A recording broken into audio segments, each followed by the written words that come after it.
행복한 교회 성도 여러분, 이 영상을 보시는 하나님 나라의 귀한 자녀 여러분, 오늘은 2025년 6월 11일 수요일입니다. 오늘 매일성경 본문에서는 다윗은 길리앗 여리임에 오래 방치되었던 여호와의 궤를 예루살렘으로 옮길 계획을 세웁니다. 이스라엘 지도자들과 백성들도 다 동의하여 일이 계획대로 추진되는 듯 했습니다. 그러나 그의 이송 준비와 과정도 철저히 하나님의 명령에 따라야 함을 놓쳐 계획은 숲으로 돌아갑니다. 결국 궤는 예루살렘이 아닌 가뎃 사람 오벤 에돔의 집에 머물며 하나님의 축복이 그 집에 임합니다. 오늘 본문을 나누어 보겠습니다. 역대상 13장 1절부터 14절, 여호와의 궤 이송 계획과 실패, 궤 이송 계획, 궤 이송 진행, 궤 이송 실패, 오벤에돔 집에 머문 궤. 오늘 본문 역대상 13장 1절부터 14절 말씀을 듣고 다시 오겠습니다. 역대상 13장. 다윗이 천부장과 백부장 곧 모든 지휘관과 더불어 의논하고 다윗이 이스라엘의 온 회중에게 이르되 만일 너희가 좋게 여기고 또 우리의 하나님 여호와께로 말미암았으면 우리가 이스라엘 온 땅에 남아있는 우리 형제와 또 초원이 딸린 성읍에 사는 제사장과 레위 사람에게 전령을 보내 그들을 우리에게로 모이게 하고 우리가 우리 하나님의 궤를 우리에게로 옮겨오자. 사울 때에는 우리가 궤 앞에서 묻지 아니하였느니라 하매 무 백성의 눈이 이 일을 좋게 여김으로 온 회중이 그대로 행하겠다 한지라.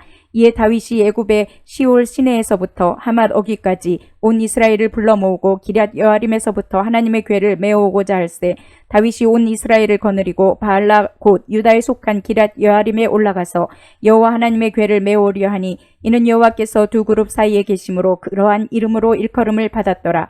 하나님의 궤를 새 수레에 싣고 아비다답의 집에서 나오는데 웃사와 아히오는 수레를 몰며 다윗과 이스라엘 온 무리는 하나님 앞에서 힘을 다하여 뛰놀며 노래하며 수금과 비파와 소고와 재금과 나팔로 연주하니라.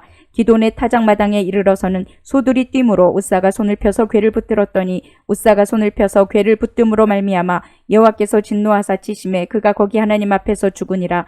여호와께서 웃사의 몸을 찢으셨으므로 다윗이 노하여 그곳을 베레스 웃사라 부르니 그 이름이 오늘까지 이르니라.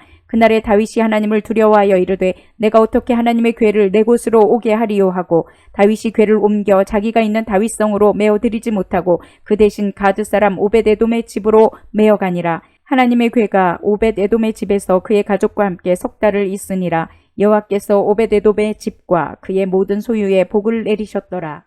본문은 다윗이 아비나답의 집에 보관된 궤, 언약궤 법궤를 예루살렘으로 옮겨오려다가 실패한 내용입니다.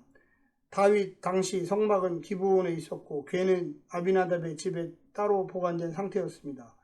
성막은 가나안 정착 아래 사무엘 때까지 대부분 실로에 있었습니다. 궤는 종종 전쟁의 승리를 위해 전쟁터로 옮겨졌는데 사무엘 당시 블레셋과의 전투에서 빼앗기고 말았습니다.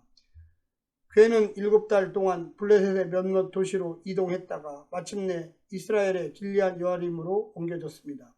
길리앗 여아림은 유다 땅의 바하라로서 유다의 북쪽 경계 부근이며 기브온 서남쪽 8km 부근에 위치해 있었습니다.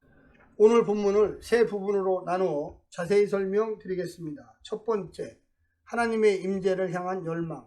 다윗은 하나님의 임재를 상징하는 언약궤를 예루살렘으로 옮깁니다.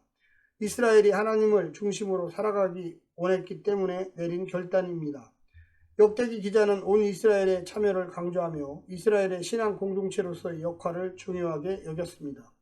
이스라엘 역사 속에서 하나님께서는 언약 백성과 함께 하셨고 그들이 하나님을 예배할 때 그분의 임재가 더욱 분명하게 나타났습니다. 예배가 신앙 공동체의 정체성을 확립하고 하나님과의 관계를 깊게 하는 중요한 실제임을 저자는 강조합니다. 교회가 예배를 통해 하나님의 임재를 경험하는 것은 신앙의 정체성을 회복하고 하나님과의 관계를 깊게 하는 일입니다. 두 번째는 하나님을 경외하는 올바른 예배. 다윗과 이스라엘은 언약궤를 옮기면서 큰 기쁨으로 예배를 드렸지만 중요한 실수를 범했습니다. 웃사가 언약궤를 붙잡는 순간 하나님의 거룩하심을 범한 죄로 즉각 죽음을 맞이했습니다. 하나님을 예배할 때 우리의 방식으로만 하나님 앞에 나아가는 것은 아닌지 돌이켜 보아야만 하겠습니다. 다윗과 이스라엘 백성은 하나님을 사랑하고 예배하기를 원했지만 그 방법이 하나님이 정하신 질서와 다를 때 문제가 발생했습니다.